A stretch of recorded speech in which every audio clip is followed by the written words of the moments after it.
সমস্ত বিজেপি কর্মীদের কাছে, সমর্থকদের কাছে, রাজ্যবাসীর কাছে, এমনকি তৃণমূল কংগ্রেসের কর্মীদের কাছে, যারা ব্যক্তিগত সমীকরণের কারণে কেউ কেউ কিছু কিছু জায়গায় আক্রমণ চালাচ্ছেন, এগুলো বন্ধ করুন। পার্টি কোনো অবস্থায় কোনো ভোট পরবর্তী হিংসাকে গ্রহণ করবে না।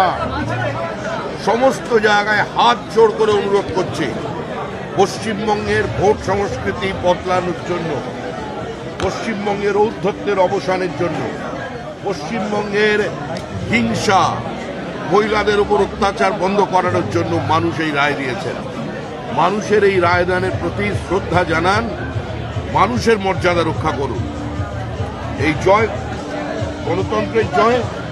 এই গণতান্ত্রিক ব্যবস্থায় হিংসার কোনো স্থান নেই।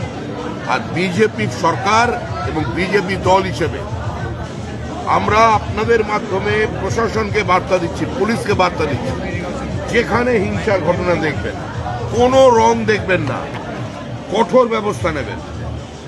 হাতে গেরুয়া পতাকা নিয়ে, মাথায় গেরুয়া আবির লাগিয়ে কিংবা বিজেপির পতাকা নিয়ে পরিচিত যত বড়ই বিজেপি নেতা হোক, স্থানীয় কোনো জায়গায় যদি আক্রমণ করেন, কড়া পদক্ষেপ নেবেন।